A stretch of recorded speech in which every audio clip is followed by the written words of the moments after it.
Winterset. I looked up Winterset yesterday and found out actually it was originally going to be called Somerset.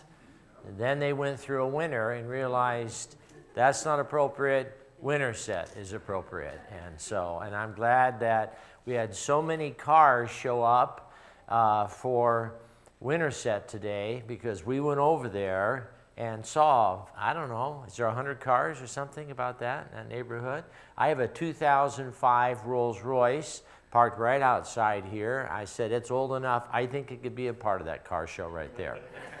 It actually to you will look like a 2005 LeSabre, but my grandchildren think it's a Rolls Royce, because they said, Grandpa, what kind of car is this? I said, a Rolls Royce. So they convinced it's a Rolls Royce. So don't tell them any different, but thank you for the privilege. I think I'm back here in December, I think. So we're grateful to be a help. This is Isaiah Daniel Hawk. He is a second-generation faith student. His parents went there, and I'm glad that Isaiah's here.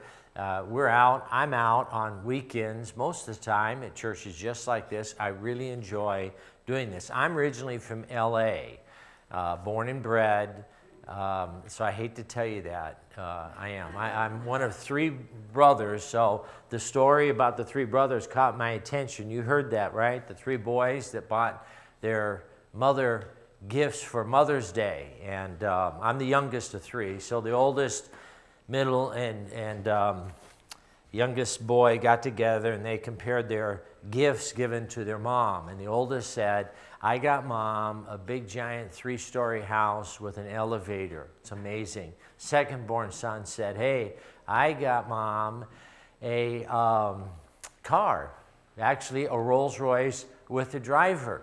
Anytime she wants to go anywhere, just tell Rudy, the driver, boom. Third born son, youngest son. I told you I'm the youngest son, right? They said, listen, I bought Mom something that you know she loves. She loves the Bible. And I didn't buy her a Bible, I bought her a parrot. So all that Mom has to do is say, what's the reference? And that parrot will quote this verse. Amazing. 5 months, 5 years, bought this parrot for Mom. So Mother's Day came and went. They all got together and said, hey, Mom, what'd you think about these gifts? And Mom said, like only mother could, son, to the oldest, thank you. Man, that house is amazing, but I'm, my age, 1 room, that's all I need. Never use the elevator, but thank you. Second born son, thank you for the car. It's awesome, but that driver is so rude. Rudy, he's very rude. I don't ever use it. Third born son, you know what? Thank you for that gift. You really knew what I loved. That chicken was delicious. Oh boy. So there you go. All right. I am so sorry. My bride of 40 some odd years, at this age, it's weird to be the same age as old people. I'm just telling you, it's a little weird. But so anyway, maybe next time she can come. We have 4 grown children, and then we have 15 grandchildren and 4 plus 4 that are already in heaven. And so we are really, really blessed. We are blessed to be at Faith Baptist Bible College. God's doing some great things there. And we have some amazing students, and God's really doing really good things. We just finished 2 days of board meetings, and they're very, very supportive. Mr. Dag was on the board for a while as well. So we're glad to be of a help to churches and glad to be a part. So if you have your Bibles, turn to 1 Corinthians chapter 10. And I'm going to use that as kind of the taxiway out to the real bulk of the message, which is Numbers 21. So if you have 2 of your 5 fingers, turn to 1 Corinthians 10, and we'll get to Numbers 21, and we will be within time. I think you're done at what, about 11:45? Is that correct, Mr. Daggett? Noon? Okay, well, we'll shoot for 11:45 because we'll have a happier audience, and then we'll all come back a month from now. We'll shoot for that, I should say, but we definitely will be going down to the car show at noon. Well, for some of you will be. Okay, so I mentioned about my 4 grandchildren. Let me tell you a short little story that I look back now, and it's kind of silly, but I think it would illustrate the emotion that I want to talk about in the sense of the title, Worn Out Along the Way, How to Defeat Discouragement. You don't look like a bunch of discouraged people. A lot of interaction at Sunday school today, so don't think that, oh, I heard something, because I don't. I do know that you're looking for a new pastor. You have a pulpit committee, and we'll pray that you get the right one, God-led one. I do know that these days and maybe you are drawn to the television, as I am, with the Israeli-Palestinian conflict, and it gets a little bit like narcotic to it. We're infonivorous. We like a lot of information, so we're drawn to that. We've had the privilege to be at Israel more times than I can count, and we know people over there. You probably support some faith grads that are working over there. So there's some tenuous times to all that. And maybe next time we get together, I can do something about Israel and the origins of Israel. So these days for all of us are really challenging. So let me illustrate this. So my youngest, Megan, is now actually at Faith and living in Ankeny. But when she was around 7, we used to live at a place called Iron Mountain, Michigan, south of there. I used to work with a place called Northland Baptist Bible College in camp. I was the camp director and also worked in the college. So at that time we had 3 children. Megan was the oldest at 7. So it was Easter time, and so we were in a Hallmark card store. All kinds of very cool things, and really more of ladies' things, but I was in there because they had a little display of a music display. You punch a button and a different piece of music plays. And we were standing right in front of this thing, and behind us being Megan and I, the rest were in another store, was a 3-tiered glass shelf. And there was about a foot-high porcelain rabbits. It's Easter time. And it was standing on a quarry tile floor. You say, well, how did you know that? Because Megan stepped on my foot, and she bumped against this tiered glass. And those rabbits were getting wobbling. And have you ever seen anything happen in slow motion? Yeah, well, it happened in slow motion in my mind, but it wasn't slow motion. And sure enough, 2 of those things tumbled off of that onto that hard quarry tile. And they broke into pieces. And as I bent down, I casually glanced at the price tags, and I said to Megan, go get your mother. And tell her to bring the checkbook. And between that little incident and that counter, as I set them onto the counter and said to this lady, ma'am, it was an accident, energy went out of me. Like I was just cut down. I was like, how in the world is this ever going to happen? I don't have that kind of money to buy broken rabbits. And I look back now, and actually in the scope of life, that's really silly and incidental. But I'm going to tell you something. I still remember that feeling like, oh my word, what in the world? And if you can understand that, you can understand what really is stated in 1 Corinthians 10, and Paul uses this term. Look, if you would, 1 Corinthians 10. In the greater context of this particular passage, Paul is really talking about Christian liberty, really from chapter 7 on, and questions that this church had about Christian liberties. In the midst of that, he begins pulling this whole this topic together and using himself as an illustration in 1 Corinthians 9. And then he begins using different illustrations, including athletics. And he says in verse 24 of chapter 9, know ye not that they which run in a race run all, but one receives the prize, so run that you would obtain. And really what he's doing is he's saying, listen, I've given up my rights as an apostle for responsibility to give out the gospel to people. And then to illustrate that and keeping his body under, he moves to 1 Corinthians 10, 5 real positive elements of the children of Israel. He's a Jew. He's a rabbi. There are some Jews in this congregant, but he's saying, listen, these are, verse 1 of chapter 10, brethren, I would not that you should be ignorant. All of our fathers, they went under the cow. They passed through the sea. They were baptized into Moses. They ate the spiritual meat, verse 3. They drank the spiritual drink. They all drank this from the spiritual rock. His rock was Christ. These are like amazing benefits of these people. They're illustrations of people that knew the Lord. But in the midst of this, he then toggles, he pivots, and he says, but with many of them, God was not well pleased, which is a major understatement, because then he goes and gives, let me give you 5 reasons why these people, in essence, were knocked out of the race. These were not 5 people, but a group in which 5 ways in which they were really knocked out of the race. He mentions 5 blessings. Then he says, now here are the failures. And he mentions in verse 1 about these were examples. That they lusted after evil things, number 1. Verse 7, they were idolaters, number 2. Verse 8, they had committed fornication. Verse 8. Verse 9, they tempted Christ, as some of them also tempted, and were destroyed of serpents. And then verse 5, they murmured, as some of them murmured, and were destroyed of the destroyer.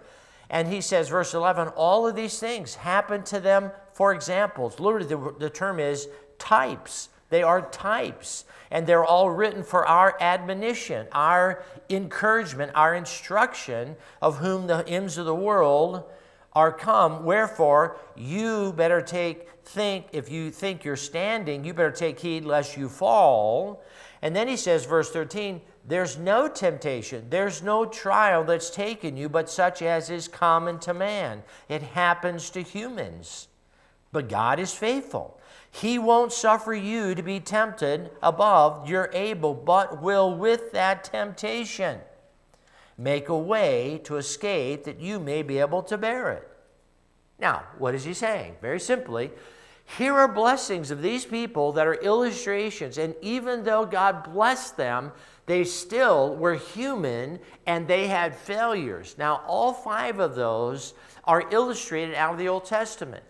But the one that caught my attention a long time ago, and the only one I want to make comment about, is verse 9. Neither let us tempt Christ. Now, your version might have other terms. How in the world do you tempt Christ? I mean, you get tempted, but how in the world could you tempt God? And he says they tempted Christ because of that, they were destroyed of the destroyer. Now, what illustration and what example is he using about? I'm glad you asked. Let's get to the runway here in Numbers 21, because this is the passage that he's talking about. This is the passage in Numbers 21. If you have your Bibles, turn there, because this is where I really want to take the majority of the time and talk about this. And it's important enough because this is one of those 5 failures of the children of Israel that also was happening within the church at Corinth, of these individuals that found themselves tempting Christ. Now, what does that mean? Look at Numbers 21. Let's pick the story up in verse 4. Notice, and they journeyed from Mount Or by the way of the Red Sea to compass the land of Edom, to go around the land of Edom. And the soul of the people was much discouraged because of the way. That is the same phrase that Paul uses as a New Testament rabbi about tempting Christ. The word discouraged, you might have in one of your translations, the word impatient. So when you're tempting Christ, you're getting impatient with God. You are, as another way to say it, you would be questioning God's plan. And you are therefore tempting God. This is what Paul says to the church at Corinth. And he goes back and says, now let me illustrate this with a group of people that have all of these blessings. But in the midst of all these blessings, they have these 5 major failures, most of them like pretty obvious. But this one, you end up finding the entrance of discouragement. They are literally impatient. So this sense, when I was sitting there picking up pieces of a rabbit and putting them on a counter, I was very impatient. I was so like, God, how in the world could you let this happen? I'm questioning God's perfect will for me in the midst of this. Now, the value to this is when Paul says in 1 Corinthians 10:13 that we read, there's no temptation taken you, but such as is common to man. It happens to humans. You might have known the Lord for 1 week or 100 years, but you're still human. And you're going to go through times in which the energy is cut out from you. It's the idea of a field in which, as some of your fields here as we were driving from Faith, are literally cut down. There's nothing left there.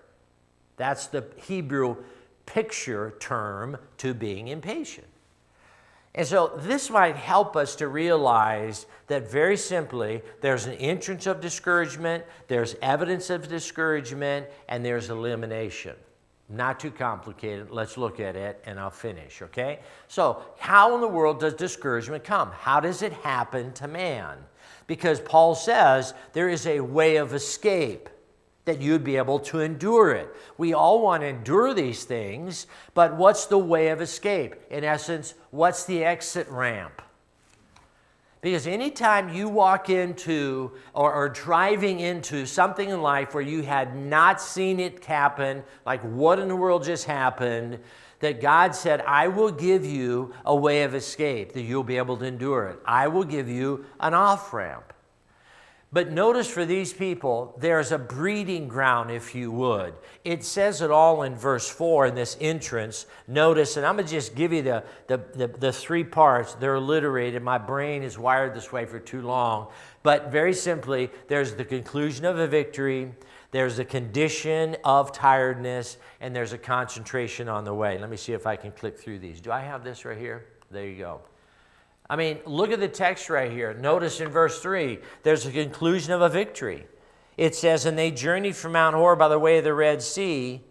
But what had happened in verse 3? They had utterly destroyed this city, and they called the place Orma, literally destruction, and eventually the Hebrew is devotion.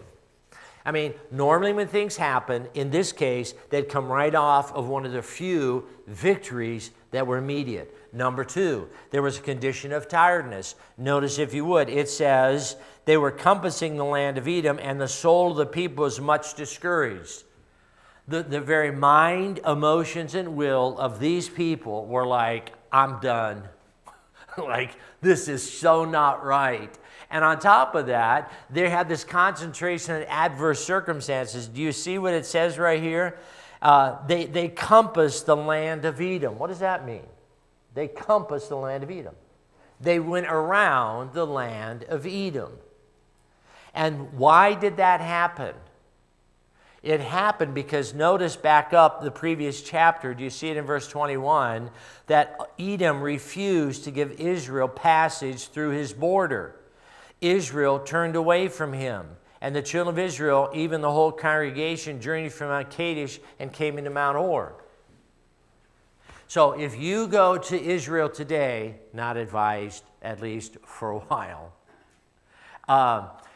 exactly where all that skirmish is right on the Mediterranean. If you ended up moving about 60 or 70 miles, you would end up being in a place called Petra.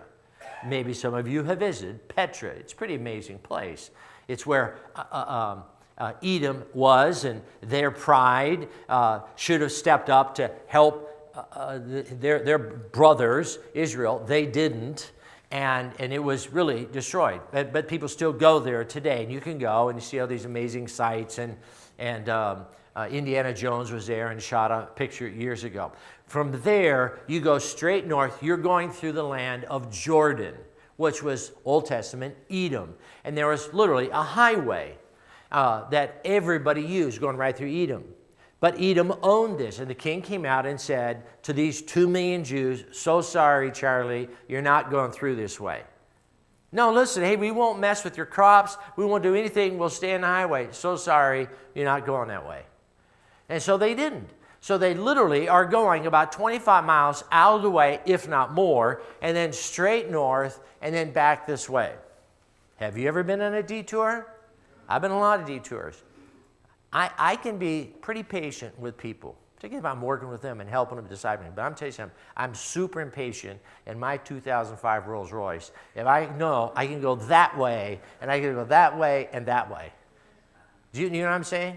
Okay, so this is what they're feeling about this. And the more they're thinking about that, of that's the way we should be going, the more ungrateful they're becoming. And it happens to all of us because it happens to humans. And that's a component what starts drawing us down straight into this emotional, mental traffic where God says, listen, I will make a way of escape. I'm going to take you through some of these things, and it's hard. There's a guy named Adoniram Judson, who was an amazing missionary back in his day, in the midst of his heyday, in which for years he'd been plowing and working on his field, what we would know as Myanmar, Burma. He said in the midst of his journals, quote, I began the day with prayer, determined not to take my eye from him for a moment, but pressure of duties, sometimes very trying, constant interruptions, apt to be so wearing, often cause me to forget him.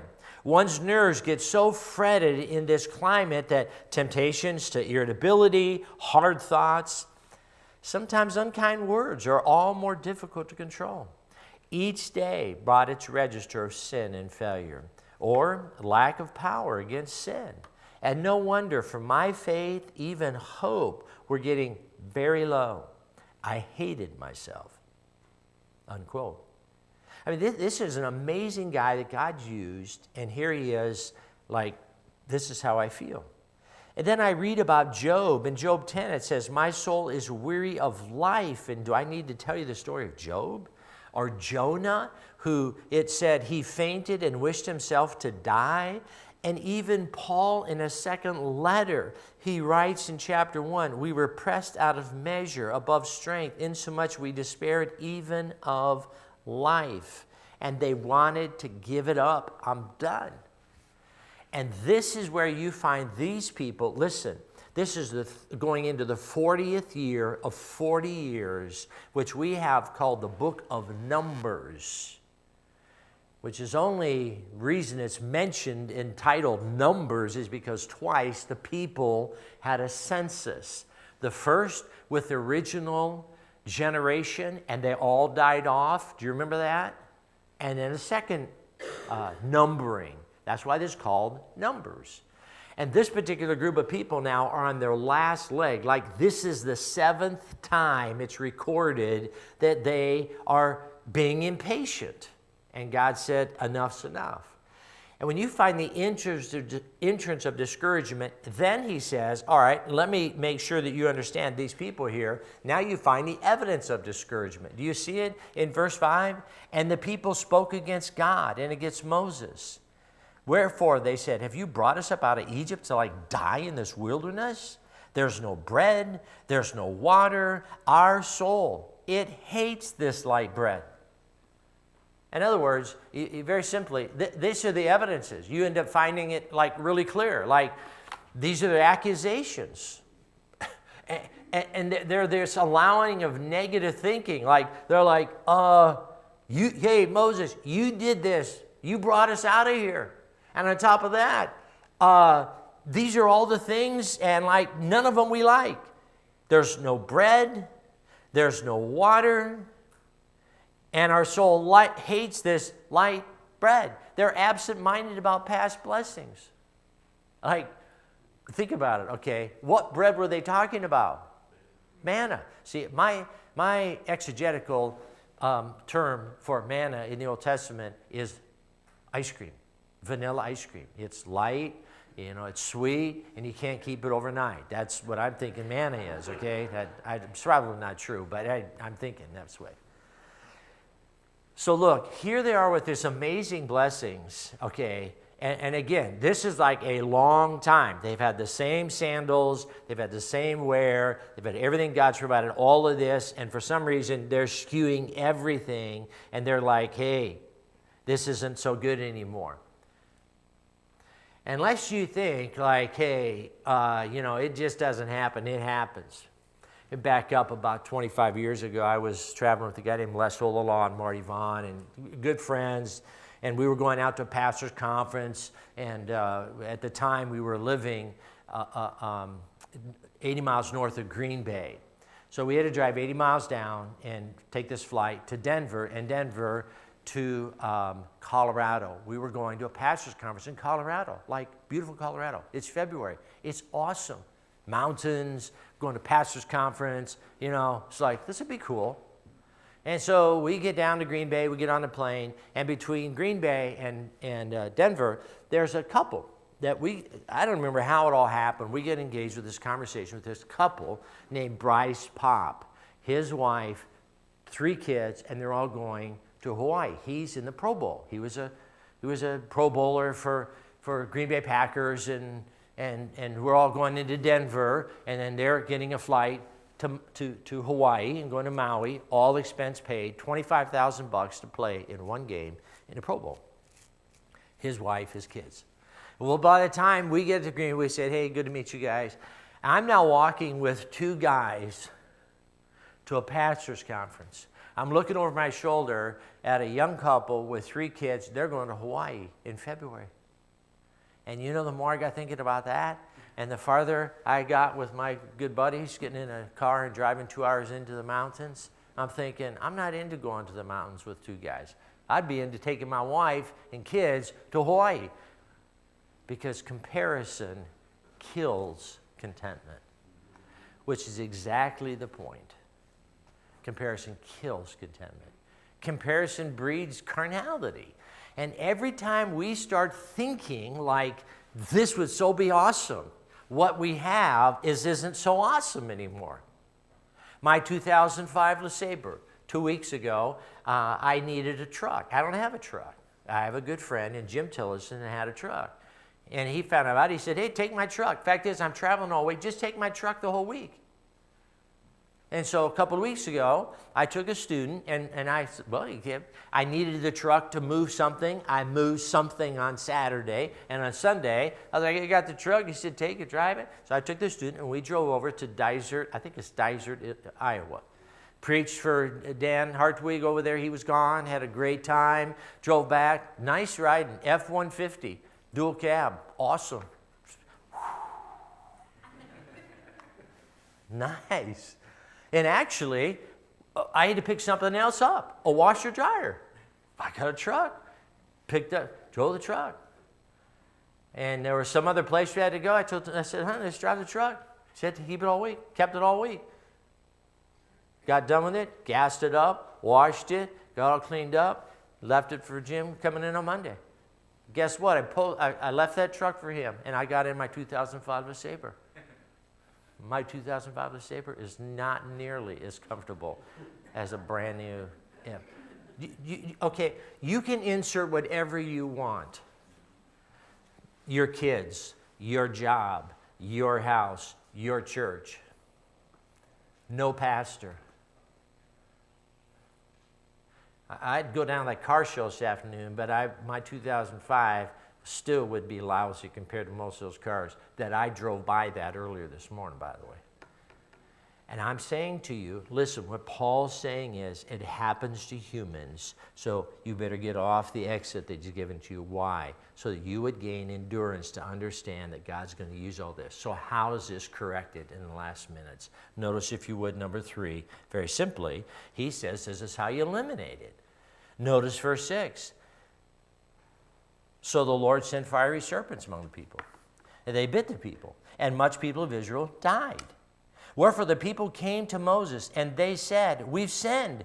We've spoken against the Lord and against you. Pray the Lord that you take away the serpents from Moses. And Moses prayed, or from us, and Moses prayed for the people.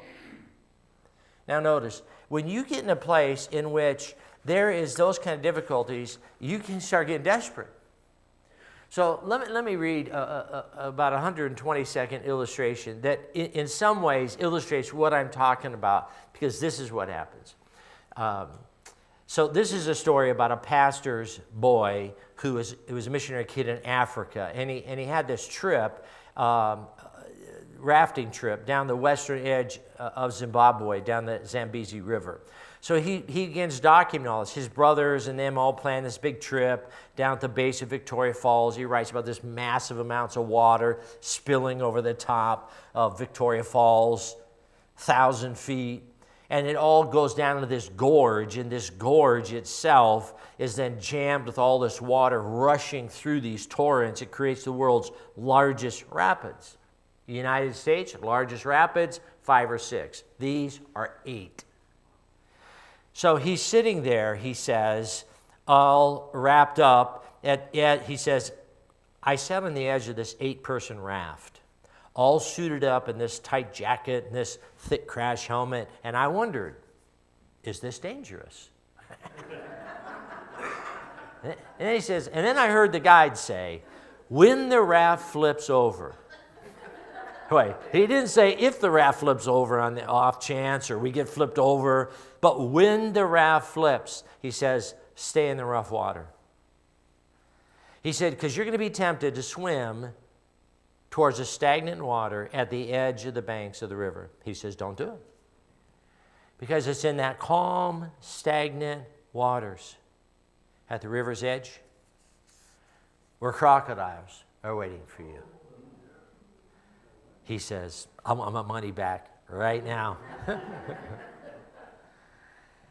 So when the raft flips, stay in the rough water. And then he went on to make this obvious application, and maybe not too obvious. The stagnant waters are deadly. And while the church and every Christian might want to leave the rough waters when the raft is overturned and spilled, white water, though, is God's design and God's protection for the believer's development.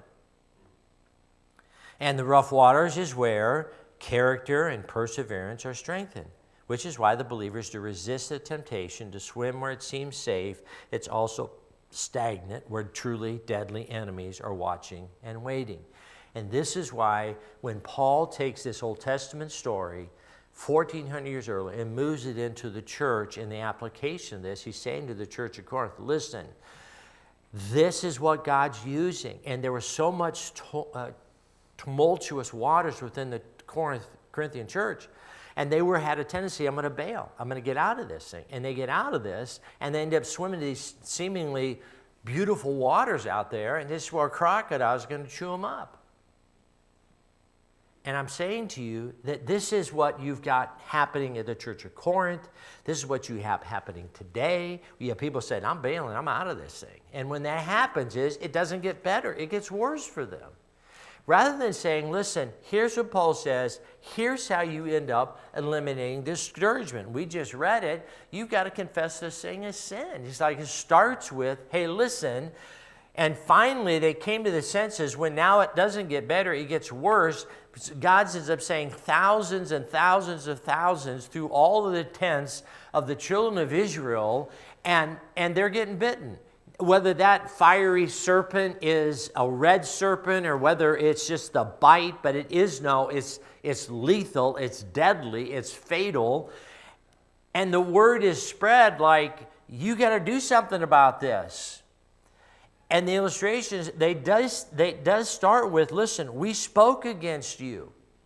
And it's not just his confession of sin, but here's clearing of a conscience like Moses, we were wrong. This is the first time they're actually owning up to everything they were saying and doing and admitting to the fact, like, listen, this isn't right. It's such a challenge even within younger homes that you have families that have such a difficulty often where it's one thing to say, okay, God, I confess this as a sin. It's another thing when you got to end up saying to people like, okay, I was wrong, my attitude was bad, particularly to your own family. That's what's such a challenge between a husband and wife. You know, every great marriage is made up of 2 great forgivers. You know what? It's not that you got to live with this other human and they have to live with you and a willingness to say, I forgive you.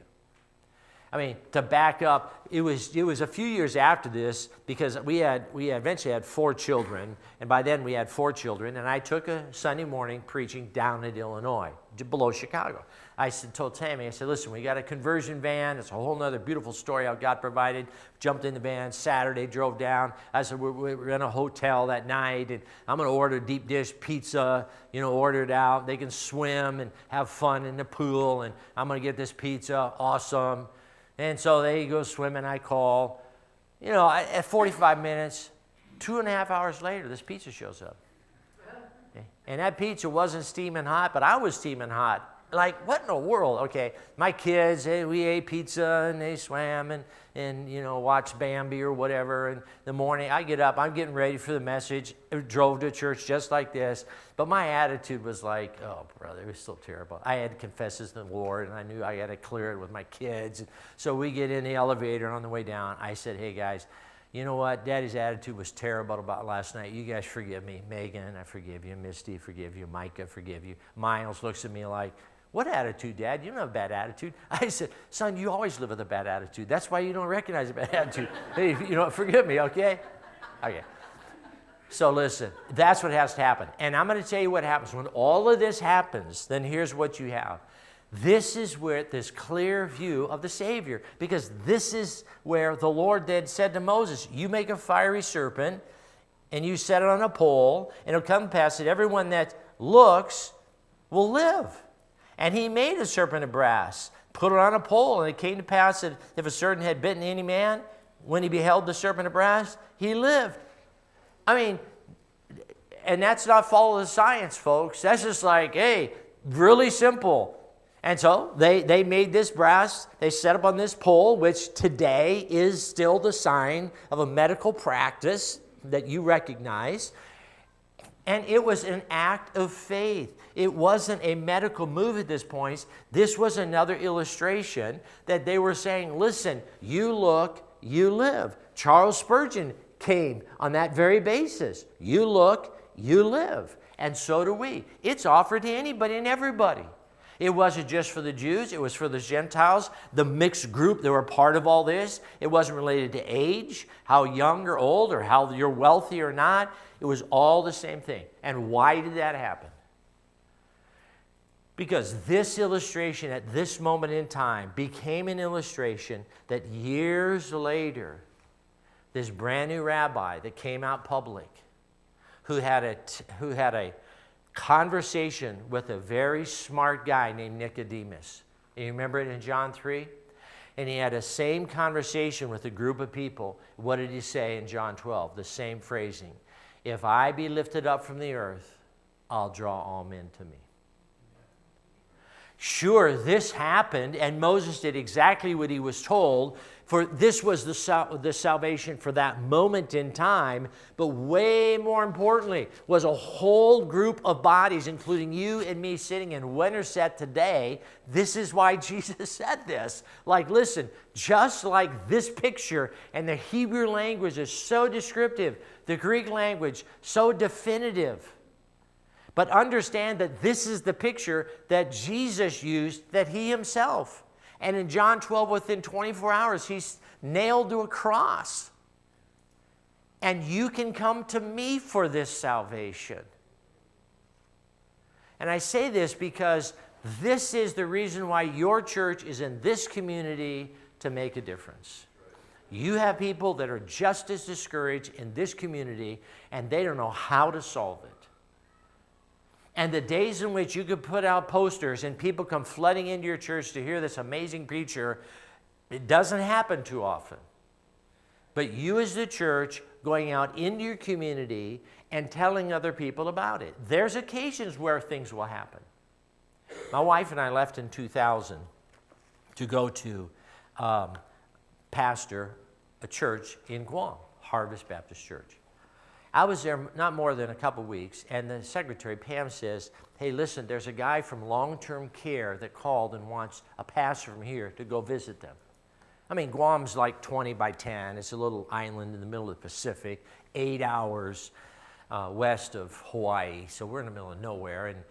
And I said, well, why don't you have Pastor Joe? He was an assistant of mine, but he was a counselor, and She said, no, I think you should do this. I hadn't been that pastor more than 3 weeks. And so I said, okay, I'll do that. So I drove about 3 miles to long-term care, went down the steps, the nurse's station. I'm looking for Chuck Baker down that way. So I head that way to the end of the hallway, last room on the left. Here's a guy, throat cancer. Some of you smelled death. That's exactly what it was.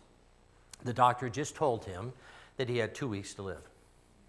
So he said to me, as I sat down, I said, Chuck Baker, introduced myself, Marty Herron. He says, the doc gives me 2 weeks to live, and I want to know for sure if I die, when I die, I want to go to heaven. How do I get to heaven? And I said, well, who else have you talked with? He said, I've talked to 2 guys, a pastor and a priest. What did they tell you? They said, as long as you've done enough good works, that'll get you to heaven. I said, well, listen, it doesn't matter what I tell you. What does God have to say? So I opened up the Bible and I walked through the simple ABCs of the gospel. I said, Chuck, you got to accept yourself that you're a sinner. You're in your mid-50s. You've been smoking your whole life. You got throat cancer. You're talking through this tube here, okay? And you're going to die. And you got to accept yourself you're a sinner. All have sinned and come short of the glory of God. I went through verses. And I said, you got to believe that Jesus Christ is the Son of God. He's the way of salvation. Because God gave his love in that while you were yet sinners, Christ died for you. Christ said, I'm the way, I'm the truth, I'm the life. And who is God who came down to this earth for man so that man would have a way of salvation through Jesus? He was lifted up on the cross. So all of your sin can be paid for by Christ who died on the cross. And 3 days later, the resurrection that changed everything. So if you call upon the name of the Lord, Romans 10:13, you'll be saved. He said, I want to do that right now. I said, do you want me to help you in a little prayer? And so we prayed a little prayer, and then he prayed more, and he said, come back tomorrow. I said, okay, I'll come back tomorrow. And I did. I came back every week for 2 weeks. Halfway into that, I went down to the nurse's station. She said, are you the guy that keeps visiting Chuck Baker down here? I said, yeah. She said, whatever you're telling him, you keep doing, because he's the best patient we got right now. He was the worst patient. I came down there one day about 2 weeks into that, and he had this Christian music being piped down all the hallway. He got a radio. We had a radio station on Guam. He cranked that thing up there. He'd been witnessing to every person on the hallway. 2 weeks. 2.5 weeks. I got a phone call at 2 in the morning, go down to long-term care. His wife is there, a Chuukese lady, had a couple kids, and he just passed away, prayed with her. She said, Chuck made me promise that you do the funeral. She's Catholic. I said, I'll do the funeral. So a week later, I'm in front of a funeral. I kid you not, 5,000 people at this funeral, because his wife was the daughter to the chief in Chuuk. So all the Chuukese people on Guam showed up. I said, let me tell you what Chuck wanted me to tell you. Because just as Christ had to be raised from the grave the third day, but it's his sacrificial blood shed, even for a guy like Chuck Baker in the last 14 days of his life. He'd do the same thing for you. I know this is the message of this church, or you wouldn't be here. Mr. Daggett wouldn't be here. Many of you wouldn't be here if you weren't preaching this. But I'm telling you, you are the model for this thing. And you will have moments and you will have times in which it's just like, I don't think I can do this. You're human. Bullets don't go around you because you're a Christian. Floods don't miss your house. Your children aren't perfect. They make bad decisions. Bad decisions complicate life. Bad decisions limit options. But this is Paul's whole message of who Christ is that changes everything. And I know this because back to the story that I started with, when I'm sitting at this counter and my pieces of rabbits that I've now purchased, Megan came back. And she's 7. She gave me a checkbook. And I said to that lady who had now come over, because she heard this, she came over, and I had these pieces. I said, ma'am, it's an accident. I said, I'm happy to pay for it. Now, the happy part, Dennis, was not totally true. But you understand. But it's, and my daughter looked at that lady and she said, you know, ma'am, said, I am sorry. I didn't mean to do that. He said, you forgive me. And that lady said, you know, honey, thank you. You're forgiven. She looks at me, she says, you know, sir, this happens now and then. So we have people, things happen, and they just walk straight out of the store. We have people that bring it up, and they just leave it there and leave. She said, so thank you, honey. Looks at me, he said, sir, it's okay. You don't need to pay for it. I was like, whew, okay, good day in Iron Mountain, Michigan. Now I'm going to tell you something. This is the whole point of that text in 1 Corinthians 10 and Numbers 21. We all get impatient. Don't be tempting Christ. Don't be giving him a timetable. Like, well, you know, God, I thought you really loved me, so this should have never happened, that should never happen, and this should never happen. And you know what? That's not how it works. You're his child. And he might know that right now for your own church, you need to go through some things right now because it's going to deepen your character. Don't end up leaving the rapids, man. That's not the time. Now's the time to say, you know what? We need to hang together because out of unity comes community. And okay, God, you know exactly, and you'll give us this grace and strength to be able to work through this so that I don't have to be wore out along the way. And I can trust you and believe you for salvation and for your service. God, thank you for your word and the time that we have today. Thank you for these good people that are here, listening so very well. I pray that you would help us, each one of us, in our walks of life, that things happen. They happen to humans. They're common to man. But he will, with this temptation, make a way of escape that we'll be able to endure it. And Christ, you became the ultimate example of you lifted yourself up on that cross for a purpose. And you have purposes for us as well. And just before I pray, I'm so thankful for your kind attention. But I want to encourage you. Why don't you take a moment right now before I close in prayer. Say, Lord, I need your grace at these times. You resist the proud. You give grace to the humble. I need forgiveness again. If you're here and you don't know Christ as your Savior, certainly afterwards I invite you to talk to Mr. Dennis or Mark or myself. There's plenty of others in here. And have your blessing on the church as well.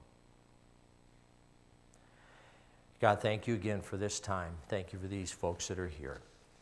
I ask that you would help each one of us in our walks of life to be able to trust you and see how your hand will bless as we walk humbly before you in Jesus' name. Amen.